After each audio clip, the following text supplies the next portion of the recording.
quand j'ai fait mon exposition en 1970, j'étais le seul à produire des choses à l'époque. Ici. Comme j'ai fait le truc en noir et blanc, et ça a failli me coûter pas mal de choses. Hein. Ils m'ont traité de communiste, de révolutionnaire, parce que en noir et blanc, ils me disaient, bon, il n'y a pas de couleur. Je dis, comment il n'y a pas de couleur? Je dis, mais il y a deux couleurs. Je dis, le noir et blanc, ce sont les plus belles couleurs qui existent. Quoi ça vous gêne?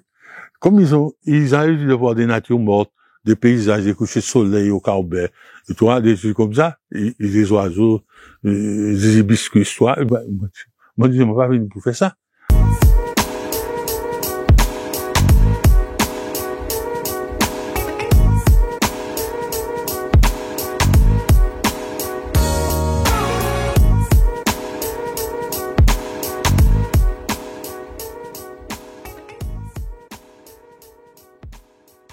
Moi, je veux dire, j'avais fait l'histoire de la Martinique, des Arawaks jusqu'à nos jours 70.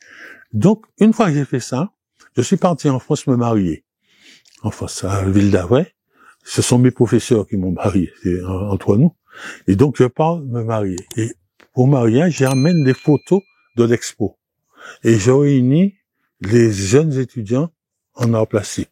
Il y avait là Niveau Bertin, il y avait Charles Edouard, il y avait Ernest n'était pas dans le groupe à l'époque. Il y avait Raymond Signamal. Et Signamal, c'est un gars qui faisait beaucoup de bandes dessinées et des dessins humoristiques, etc. Donc, ils sont venus et je leur dis, voilà, j'ai fait ça, j'aimerais avoir votre avis sur ça. Est-ce que ça fonctionne? Est-ce que vous êtes d'accord? Et on a passé une nuit à discuter autour de ça. Et c'était le lendemain de mon mariage. Alors ma femme m'a dit, je savais pas que ma nuit de noces, ça va se passer comme ça. Alors bref, elle les connaissait jeunes. Et donc je leur dis, voilà, moi je vous attends, je rentre à la Martinique, et je vous attends pour qu'on crée quelque chose. Qu'on fasse un groupe, je suis seul, parce qu'à l'époque, j'exposais partout, dans les champs de canne, devant l'église, un cimetière, en fait, on va passer rapidement sur ça. Et donc, je lui ai dit, je vous attends. Et ils reviennent petit à petit. Mais je leur ai dit, 68 est passé par là. Moi, j'ai pas connu ça. Vous êtes beaucoup plus intelligent que moi, plus instruit. Allez en fac. Allez étudier. Ce que vous apprenez à l'école d'art, c'est pas suffisant. Il faut aller à l'université. Et ne revenez pas tout de suite. Parce que tous ont été pressés de revenir pour jouer à l'artiste. Il dit, non. Moi, je vous dis, vous n'avez pas intérêt à faire ça. Il faut vous instruire, il faut aller encore plus loin. Et à ce moment-là, Bertin a été à Vincennes, enfin, Charles Edouard a eu un prix, enfin bref. Les gens, ils sont venus. Et quand ils sont revenus, ils ont repris contact avec moi en 84, et ils ont dit, voilà, est-ce qu'on peut faire des réunions? Et toutes les réunions se faisaient chez moi. C'était un logement à Tartanson, et tous les samedis, on se retrouvait, et on échangeait. Mais on avait invité presque tous les gars qui peignaient à l'époque. Mais il n'y avait pas de filles. Il n'y a aucune fille à l'époque qui peignait. Parce qu'on nous a reproché qu'il n'y avait pas de femmes dans le groupe. Mais il n'y avait pas de filles. Et donc, on a commencé. Et, réunion sur réunion. Et un jour, on se dit, bon, mais on est d'accord. On va chercher une esthétique caribéenne. Donc, on va travailler là-dessus. Mais avant, il faut constituer. Et là, on se dit, on veut pas d'association. On va pas faire d'assemblée générale, présent, pas présent, non. On fait un groupe. C'est important. Un groupe. Alors, au début, tout le monde n'était pas d'accord. Je dis non. Et j'étais le plus âgé. Alors, je dis non. Moi, je regardais la télévision souvent. Et je regardais ces bêtes-là dans la savane. Il y a toujours un groupe. Éléphants ensemble, lions ensemble, et tout ça ensemble. Ils ont marché ensemble. Ils ont qu'à protéger l'autre. Mais si c'est une association, ça va poser nos problèmes. Il faut rendre compte à la préfecture, il faut rendre compte à ça. Non, on fait un groupe. Mais seulement un groupe là, ce qui est intéressant, c'est qu'à nos groupes là, on est dans un groupe, soit on veut partir ou quoi partir. On pas ni compte à rentrer à personne, on est dans un groupe ou quoi partir. Mais ça m'a constaté, c'est là, dans un groupe là, il y a une partie tout seul, il se fait bouffer par un lion plus loin. Alors, ça c'est problème, il prend responsabilité. Hein? Alors, soit on carré dans le groupe, soit on repartit. Soit on peut sauver les ailes, on peut réussir à sauver, mais ok. Et donc, l'esprit de groupe est venu comme ça. Et il a fallu chercher un nom. Et c'est Nivor Bertin qui a eu l'idée du fromager. Le groupe fromager. Parce que le fromager Bertin, à l'époque, on n'a pas Internet. On n'a que le Minitel. Mais Bertin, c'est un gars qui cherche beaucoup, qui fouille énormément, tu vois. Et Bertin nous a fait remarquer que il a trouvé fromager, la CIBA, en Amérique latine, tu vois. Tu as toutes ces, partout, dans tous les pays. Parce que partout dans le monde, il y a des fromagers.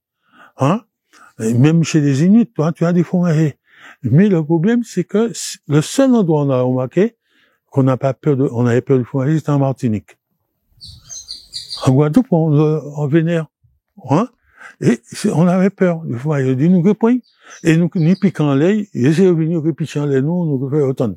Et en plus, ça porte des fleurs, et par moment, donc, on va semer. Comme en France, ça, quoi. Et donc, on voit et c'est à ce moment-là qu'on a choisi fromager. Et donc, le nom est venu, mais c'est Bertin Nivor qui a eu cette idée. Et après, il a travaillé sur l'affiche. Là, on n'a pas le temps.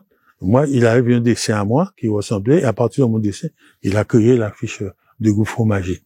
Et donc, on est à 100 couples. Seulement, c'était trop beau. Les gars qui venaient, petit à petit, je lui ai dit, bon, on fait un groupe, ok, mais il faut payer. Il faut payer, mais un virement automatique tous les mois.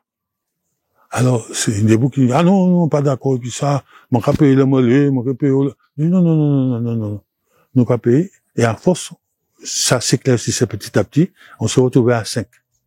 Il y avait Breuler, Ernest Breuler, Charles-Édouard, Bertin Nivor, René Louise, et moi-même. On était tous à 5. Et on a commencé à travailler et à exposer ensemble dans l'étude. Et c'est passé un événement très bien. C'est Africobra de Washington qui nous a invités à l'université, Howard University, à faire une exposition pendant 2 mois. Et ils étaient venus et ils avaient vu que notre travail, il y a une similitude entre ce que nous faisons et eux. Et donc, pour être honnête, quand on a exposé là-bas, c'était invraisemblable, on se demandait où étaient nos tableaux. En fait, il y avait toujours un peintre de groupe Africobra qui peignait comme Anissé, qui peignait comme Charles-Édouard. Donc les gars ont mélangé. Ils ont dit, ne venez pas, on va faire l'expo. Et quand on est arrivé, au premier abord, on voyait pas notre parce que c'était une unité.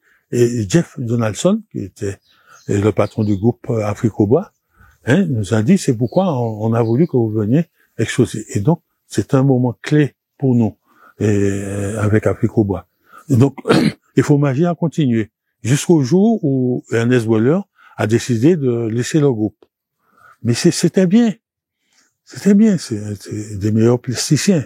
C'est doté. Ernest, c'est un gars costaud. Hein? Il est parti. Il dit, fais attention, pas mauvais de haut. Alors, fais attention. Et il est parti. Et on s'est resté à 4. Et Ernest a fait son chemin et continue à faire son chemin. Mais nous, on se voit tout le temps. Et chaque expo, on échange. Et bon, quand on a donné le lycée à Saint-Pierre-Monon, il a fait un discours extraordinaire. Excuse-moi, on n'est pas fâché, on n'est pas comme ça. Quand j'ai besoin de noter que Bertin Nivor, c'est mon frère, Bertin, d'enfance. C'est-à-dire que quand j'étais petit, j'allais manger chez sa maman. Moi, dans ma commune, sa maman vivait là, à un moment donné, et c'est une dame qui est très généreuse. Et on pouvait manger chez elle, on mangeait. Et Bertin était tout petit quand j'allais. Et Bertin, quand il a vu mon travail, c'est à ce moment-là, il a décidé de faire les beaux-arts. Hein? Donc c'est comme ça. Mais c'était une ambiance extraordinaire. Alors il y a des gens qui se sont accrochés petit à petit, comme Goudin Tébia. C'est Goudin Tébia est venu après. Mais c'est des camarades qui ont amené. Mais il n'avait pas la même philosophie que nous. Et il n'était pas là au début. Quand tu as un groupe qui travaille depuis 7-8 ans ensemble, on a pas des secrets, mais on a des manières de tourner. Quand tu arrives, quelle que soit la formation que tu as du mal à comprendre leur démarche. Il y avait un autre artiste, un autodidacte, qui était instituteur, qui faisait un travail extraordinaire, mais qui aussi faisait quelque chose de bien, mais qui n'entrait pas dans la démarche. Parce que nous, on était très dur entre nous. quand on devait exposer, j'amenais ce que j'avais envie d'exposer. Alors je leur dis, voilà, messieurs, moi j'aurais aimé exposer ça. Non, Victor. Non, ça pas bon. Je peux pas exposer ça. Non, enlève ça. On met carrément de côté. Ou pas à discuter. Et qui fait qu'on avait une unité. Et les textes étaient écrits, lus par tout le monde, lus et relus. Hein? Tous les textes de Fromager étaient relus. C'est René Luce qui écrivait souvent. Et Bertin Niveau aimait écrire sur le créole. Et à ce moment-là, on avait demandé à chacun de travailler. On m'avait dit, tu travailles sur les Amérindiens, sur la culture amérindienne, l'apport de la culture amérindienne pour la Martinique. Et Charles-Édouard travaillait sur l'homme martiniquais, il était sculpteur. C'est un gars qui a eu un grand prix de sculpture quand il était jeune. Il travaillait là-dessus, l'homme martiniquais et l'homme debout. Il y avait, et Ernest devait travailler sur tout ce qui nous restait de l'Afrique, de l'apport africain. Et il a fait un beau boulot. J'ai un tableau de cette période-là, c'est extraordinaire. Et on est lu, avait tout ce qui restait de la Santeria, ce qui restait d'Haïti, qu'est-ce qui nous restait de ce comme ça, et ce qui nous reste du Quimbois, ici. Et à partir de là, faire une proposition. Et Bertin travaillait sur les Amérindiens, mais en même temps sur le créole. Comment rendre plastique la langue créole. C'est un truc dingue, hein? Il a fait des trucs terribles, hein? Et c'est super beau, quoi. Mais Bertin, il est très long, très méticuleux, il prend son temps, toi. Et donc, c'est un gars qui a fait des choses qui nous a beaucoup apporté. Moi, personnellement, il m'a énormément apporté, hein. Et quand j'ai des problèmes, par sur le plan plastique, moi, j'ai dit, Bertin, tiens, moi, il y a aucune solution pour ça. Et puis c'est tout, c'est comme ça. Et on est toujours comme ça. Un jour, on rencontre René, on discute, on échange, on regarde des projet, et puis nous mais on n'a plus le groupe, quoi. On se réunit pas. On savait que l'école d'art allait mettre en place. C'est pas ce que tu connais, l'IRAV, là. C'était de l'autre côté, avant. La Bajotte n'a pas été, a été formée ailleurs. Hein? Et c'est un lieu. Et nous, on était vigilants. On voulait pas qu'on retourne dans une académie française, qu'on nous envoie un projet comme on nous envoie pour l'éducation nationale. Voilà. Et l'instituteur, il doit faire ça, il doit faire ça, il doit faire ça. Et nous, nous disions que si, et on nous parle de 1789, la Révolution française, il n'y a pas de problème. On veut bien savoir ce qui s'est passé. Mais en 1989, qu'est-ce qui se passait en Martinique? Qu'est-ce qui se passait en Haïti? Qu'est-ce qui se passait en Guadeloupe? Il faudrait nous dire aussi. Et donc, on se méfiait. On se disait, il faut faire attention qu'on ne voit pas un programme artistique, art plastique et dans les Antilles. Et nous sommes jeunes, nous sommes au début de quelque chose, parce qu'on est au début d'une histoire. Faut pas se faire d'illusions. Tu comprends? Faut pas, ça fait à peine 60 ans.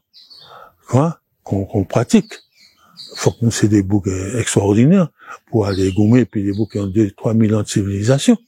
On comprend? Même si on pas exploité, mais il y a une base là, il y a encore un monument historique, il y a encore élevé dans le 16e siècle, il y a encore élevé on va dans les musées, nous pas ni. Musée, nous, c'est ça. Hein? Et meilleur, il mesure. C'est nous qui passons exploiter. Je dis ça tous aux jeunes. Parce que moi, dans un bouc dessiné en fait à peine, c'est en histoire, hein. Avant un bouc dessiné en fait à peine, bon. Vous comprenez? Mais moi, des dessinés en gars présent, et gars, bon, vite. Alors, faut que nous éviter ça. Tu vois? Et donc, il fallait trouver des éléments basiques, et il fallait mettre ça en place. Alors, René était chargé de chercher. Alors, donc, c'est vers le marronisme, tu vois? Les gars qui marronnent, qui trucs comme ça. Et là-dedans, il y a des choses, mais il y a un boulot monstre à faire. C'était simplement au début de quelque chose. C'est un petit grain de sable. C'est maintenant les jeunes qui arrivent. Il faut pas qu'ils retombent. Bon, moi, faut qu'on fasse attention, quoi, parce que Bouga est très susceptible. J'ai écouté ça. Mais ça, moi, l'ai dit, c'est que, on peut pas, qu'à travail. Le travail, c'est la constance, c'est la permanence. C'est en permanence, le travail. Tous les jours, je dois descendre dans mon atelier. Tous les jours. Même si je ne fais rien, mais je dois descendre et m'asseoir dans l'atelier. Tu vois? Et c'est comme ça on m'a formé dans les écoles, et surtout en Angleterre. Hein? Il faut descendre dans l'atelier, il faut rester là. Hein?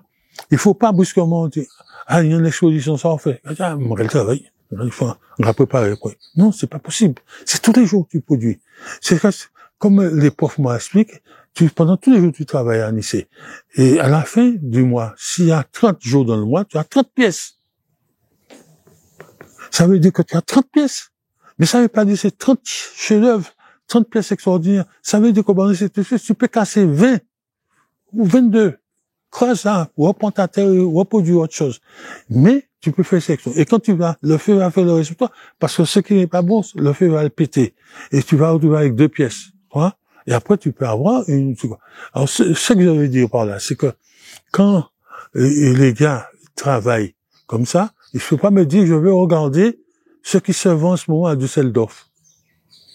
Si c'est la peinture avec des coulures, tout le monde qui a fait peinture et coulures. Faut que nous fassions attention. Quel rapport ça a avec nous? Hein? Il peut y avoir des coulures par accident. Et la création, c'est l'accident. C'est basé sur l'accident, tu vois? Et donc, tu peux y avoir. Mais tu vas te mettre à faire 50 tableaux avec des coulures parce que ça se vend en disant peut-être on va m'acheter. Non. Nous avons, il faut quand même faire une proposition au monde. C'est pas de la prétention. Nous avons à dire quelque chose. Et ça se passe de plus en plus. Pourquoi, quand les gars regardent, comment les mecs de la Fondation Luma, ils sont jamais venus en Martinique. Ils ont vu le job et ils demandent à exposer. Luma, c'est le plus gros truc de photographie d'art contemporain. Moi, jamais pas de penser un jour, mon Dieu, là. Comment se fait-il que c'est un Coréen qui m'appelle en Corée du Sud, qui m'appelle à Chéon, il me dit, voilà, on envoie un courrier, voilà, on vous a coopté pour être membre de l'Académie internationale de céramique. Mon pas ni comme Coréen. Donc, travaillez, produisez, voilà l'excellence, et tout à voilà. Si on pas connaître tout ça, pas grave. Ou pas venir pour ça, merde. Toi, faut qu'on ça nous les, moi, pas. Mais ça, 84 ans, c'est vous garder moi Luma. Vous garder moi la Biennale de Sao Paulo. Et en Biennale, c'est en général des peintures, des trucs comme ça, on peut pas acheter poterie, on peut pas acheter ça. Ah, pas vrai. Tu vois, c'est qu'ils ont vu qu'il se passe quelque chose. Et la dame qui veut m'exposer à Paris en ce moment, exposition vote, elle me dit, je vais donner le nom de souffle venant des Antilles, des îles. Ouais, bah là, j'en ai dit, ouais, c'est le alca, allez, venez. On m'a dit, quoi faire ça, les nègres? C'est vous qui avez bas, moi.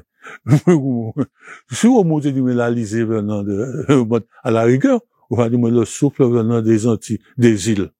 Ouais. Et donc, mais nous devons être vigilants, là. On peut pas, madame, c'est Van Cavon. C'est lui qui a proposé une galerie. On peut pas dire changer un titre là. Mais, m'a appelé l'autre camarade, et Bernard, et beaucoup en métropolitain, beaucoup quitté moi l'école, et du moins, tu peux rien, laisse la faire. Et moi, je suis tout le temps bis avec eux, je suis français, mais je suis tout le temps bis les titres des expos. Alors, tu t'en fous dès qu'elle te fout ton argent. Et ça va te permettre de créer plus. Ouais. Donc, mais, je veux dire par là, c'est que c'est ça qui nous intéressait. Et quelle forme ça doit prendre? Quelle écriture? Comment on exploite les peintures? Parce que moi, quand j'ai fait ça, moi, quand je peins, je suis pas peintre.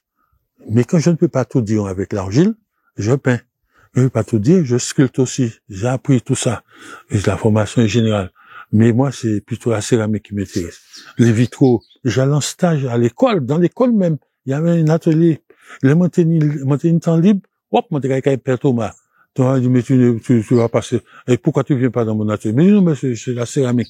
Mais en tout cas, les Caïbougla. Eh bien, il va proposer moi, faire des vitraux de la cathédrale de Saint-Pierre. Si on va étudier, de quoi ouais-je l'air?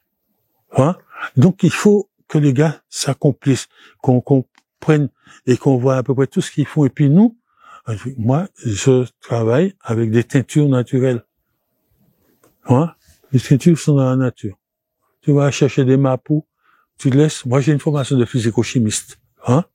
Hein? Tu vas chercher, Tu as une tante, mes soeurs ou mes maris, tu arrives à écouter. Parce que quand j'étais petit, je te dis, rien n'arrivait, on n'avait pas d'encre pendant l'amiral Robert. Pour écrire, eh bien, le sultan nous demandait d'aller dans la nature chercher de l'encre. Et c'est là qu'on cherchait des petites graines de mapeau, on faisait, et on récupérait pour faire l'encre. C'est avec ça qu'on faisait nos dictées et nos problèmes de maths, à l'époque. Et puis, en plein canane de Capron, de Cataillé, pas tenir sergent-major, hein. Tu comprends? Et donc, et à force de faire des choses comme ça, on va finir par proposer quelque chose aux gens. Dernièrement, j'entends un gars qui dit, bon, maintenant, on va mettre la cuisine antillaise sur FR3, bah, là, comprendre brusquement. Il va venir, il va nous faire manger là. Il va aller voir les cuisiniers en Guadeloupe. Il va prendre les cuisiniers en Guadeloupe là. Pendant toute la fête là, il va venir soi-disant manger, il va prendre tout bail. Et puis, il y a quelqu'un qui a fait un menu et sur FR3 en bail national. Et donc, il y a un truc à faire. Et à nous de prendre. Et de voir, en peinture, c'est la même chose. En création plastique, c'est la même chose. Et ça, c'était notre mission. Si on peut dire avec un petit, entre guillemets. Et quand on parlait d'esthétique caribéenne, mais on savait pas quelle forme ça allait prendre, dans quelle direction ça aurait été, et qu'est-ce qu'il fallait faire. Et donc, il fallait travailler sur 20 ans, 30 ans, mais pas sur le groupe âgé de 12 ans. 12 ans, l'autre qui est éparpillé, qui est parti, chacun est parti avec ce qu'il avait un peu dans sa tête. Mais moi, je ne démords pas. Ce que je peux dire, c'est que c'est sans prétention. J'ai un certain âge. J'ai voyagé dans toute la Caraïbe, sauf la Jamaïque, que je n'ai pas vue. Mais Aruba, j'ai pas pu parce que j'ai un très bon copain d'Aruba, et céramiste, avec qui je travaillais en Allemagne, et Siro. Donc, j'ai vu que l'état des lieux n'est pas si mauvais.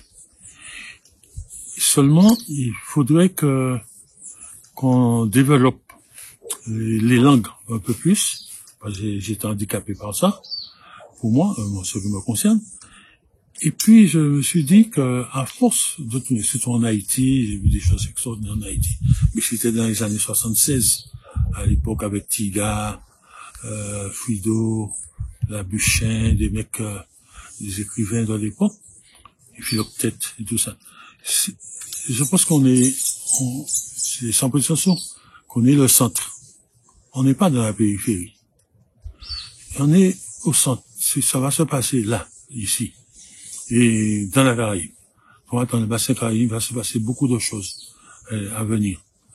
Parce que quand tu observes là, que j'aille à Sainte-Lucie, que j'aille chez l'île de Bishop, que je descende à Trinidad, et où j'ai exposé 3 fois, toi, tu as des choses comme ça à Barbade, où dernièrement j'étais avec la présidente des critiques de la Caraïbe, on discute, et je pense qu'on est au centre, il va se passer quelque chose, mais il faut qu'on soit conscient de ça. On est dans une zone tellurique, qui bouge en permanence, et il nous faut prendre conscience, et faire corps avec la Terre, faire corps avec ce pays, hein, et ce pays, que je dis pays, c'est la zone. C'est pas la Martinique, Guadeloupe, moi c'est une zone, nous sommes là, et nous faisons, partout, quel que soit l'endroit où tu arrives dans la Caraïbe, tu es chez toi, tu te sens chez toi. Et la route, c'est ce que les Amérindiens ont essayé de nous laisser, de nous faire comprendre. Parce que, il n'y a pas un lieu, il n'y a pas 1 centimètre, on peut même dire ça, de toute la Caraïbe, où les Amérindiens, ils ont essayé, mais toute la Caraïbe. Toute la Caraïbe. Ils nous ont apporté des choses, ils nous ont apporté une philosophie, ils nous ont apporté des religions que nous n'exploitons pas, nous n'allons pas les chercher. Et heureusement qu'ils n'ont pas de cimetière. Tu vois? Et c'est bien parce qu'on ne peut pas les profaner. Hein? Et donc, mais l'esprit est là. Et c'est plutôt ça, je voudrais que les jeunes plasticiens prennent conscience de ça, et qu'il y a ce travail-là à faire. Il faut travailler sur le vaudou, il faut travailler sur la peau culturelle des Amérindiens, il faut travailler les peuples qui sont venus après, hein, qui sont venus, qui ont crié, qui ont laissé des choses. Et ça, il y a ce travail-là, c'est pourquoi on parlait de culture, d'esthétique caribéenne, et c'est peut-être un grand mot, mais il faut qu'on trouve quelque chose qui fait que on va se rassembler. C'est ça qui va faire qu'on va être ensemble. il faut qu'on soit ensemble. Et le mot vulgaire, vivre ensemble, ça me intéresse pas. C'est que nous sommes déjà ensemble. Toi, et tout le temps. Tout le temps. Tu peux aller à Cuba, tu es bien. Hein? Tu vas à celui-ci, tu es bien. Tu vas à Barbade, tu vois. Moi, je vais à Tobago. À Tobago, j'ai des copains, puis ça va, puis on est des copains jusqu'à maintenant. Puis on tourne à Tobago, en Guadeloupe, quand je veux. Et je n'ai même pas intérêt à dire que je viens en Guadeloupe, parce qu'ils vont pas laisser moi brûler. Guadeloupéen. Ils vont tuer moi. Mais, je te dis qu'il nous faut, mais il faut former les jeunes dans cet esprit d'une communauté en devenir. Parce qu'il n'y a pas encore de peuple. Mais si nous ne sommes pas vigilants, alors là, si on n'est pas vigilant, si on se laisse aller, on peut disparaître comme une langue.